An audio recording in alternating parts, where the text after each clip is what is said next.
მოქალაქე დოდო დიასამიძე, რომელიც აჭარის უმაღლესი საბჭოს დეპუტატს მედია ვასაძეს ფიზიკურ შეურაცხყოფაში ადანაშაულებს, პროკურატურის მიერ საჩივარზე დროულად რეაგირებას მოითხოვს. დოდო დიასამიძის ოჯახის წევრები აცხადებენ, რომ დეპუტატს აჭარის უმაღლესი საბჭოს მაჟორიტარი მფარველობს. თემურ დიასამიძის თქმით, მურვან დუმბაძემ მას მოკლე ტექსტური შეტყობინებები გაუგზავნა, რომელშიც საქმის შეწყვეტას თხოვდა. დღეს გამართულ შეხვედრაზე დიასამიძის ოჯახის წევრებმა აღნიშნული შეტყობინებები გაასაჯაროვეს. დოდო დიასამიძე მედია ვასაძეს საჯარო დებატებშიც იწვევს. დიასამიძეები პროკურატურის უმოქმედებაზე საუბრობენ. მინდა მედია ვასაძეს მოუწოდო, რომ თუ ის მართალია, დაჯდეს პირდაპირ ეთერში ერთად დებატებში დავჯდეთ და გაიმართლოს თავი. პროკურატურის მიმართ მაქვს პრეტენზია მხოლოდ ის, რომ იძიებენ, იკვლევენ, ნახევარი წელი გავიდა და არაფერი გამოძებული და გამოკვლეული არა. არაერთხელ განახორციელა და მე მას შევხვდი კიდევაც შეხვედრას თხოვდა ქართული ოცნების ოფისში 28 სექტემბერს მე მას შევხვდი. ჩვენი ლაბორატორიის შედეგი იყო ის, რომ ის თხოვდა ბოდიშს მოვახდევინებ მედია ვასაძესო და ამით ყველაფერი დასრულდეს და დამთავრდეს და დავა და ჩივილი აღარ იყოსო. მაგრამ მე მას ვარი განუცხადე. მის შემდეგ მან არაერთხელ კიდე განახორციელა ჩემთან SMS შეტყობინება, სადაც თხოვდა სხვადასხვა ადგილებში შეხვედრას. მათ შორის ერთი კიდე საღამოს 7 საათზე მეუბნებოდა, რომ უმაღლეს საბჭოში ჩამოდი და შემხვიდე, თუ არა ხარ ადგილზე, გამაგებია აუცილებლად პასუხი და ასე შემდეგ. რა თქმა უნდა, ეს ეწოლასაც ჩაითვლება, მაგრამ მე ვამბობ, რომ მე მჯერავდა, ამდენ იმიტომ არ ვახმაურებდი ამ შეტყობინებებს, რომ მე მჯერავდა და დარწმუნებული ვიყავ, რომ გამოძიება საქართველოში და ბათუმში კერძოდ ობიექტურად ჩატარდებოდა და წავიდოდა.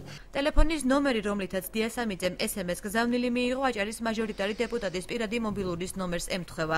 აჭარის უმაღლესი საბჭოს ადამიანის უფლებათა დაცვის კომიტეტის თავმჯდომარე ამბობს, რომ იგი დოდო დიასამიძესთან არანაირ დებატებსა და მოლაპარაკებებს არ აპირებს. მედია ვასაძე ადასტურებს, რომ მურვან დუმბაძე მას მართლაც დაეკონტაქტა, იმის გამო, რომ თემურ დიასამიძე მასთან შეხვედრას დაჟინებით ითხოვდა. დეპუტატის თქმით, მურვან დუმბაძე მისი დავალებით არ მოქმედებდა და მაჟორიტარის მხრიდან შანტაჟს ადგილი არ ჰქონია. ბატონ მურმანთან შეხვედრის სურვილი არაერთ გზის ჰქონდა მას. კიდევ ერთხელ გეუბნები, ის გზაზე დახვდა ბეშუმში, შვამთობის დროს ეს იყო ზაფხული და მე მგონი ის მესიჯიც რაღაც იმ პერიოდის ხო და იმდენად შეაწუხა მურვან დუმბაძე, რომ მურვანმა გარკვეული დრო დაუნიშნა მას უმაღლეს საბჭოში. ეხლა მუქარა რამდენად შეიძლება განხორციელდეს მუქარა შეიძლება განხორციელდეს ტყეში, სადღაც ისე ტიალმინდორზე, ბნელსა დარბაზოში, ქუჩის ბნელ კუთხეში, მაგრამ უმაღლეს საბჭოში დაუძახო ადამიანს, იმიტომ რომ მუქარა განახორციელო, ეს თავისთავად ცხადია, რომ არ არის ლოგიკური. აჭარის პროკურატურაში იმყოფებოდა დღეს დიასამიძეების ადვოკატიც.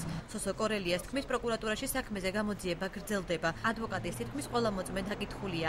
ექსპერტიზის დასკვნებიც მზადაა, თუმცა რატომ ჭიანურდება დღემდე აღნიშნული საქმე იგი ვერ ხსნის. უამრავი მოწმეა დაკითხული, ასევე დანიშნული ექსპერტიზები და პასუხებიც მოსული აქვს პროკურატურას. ჩემთვის გაუგებარია, როგორც იურისტისთვის, რა საგამოძიებო მოქმედებები დარჩა კიდევ პროკურატურას.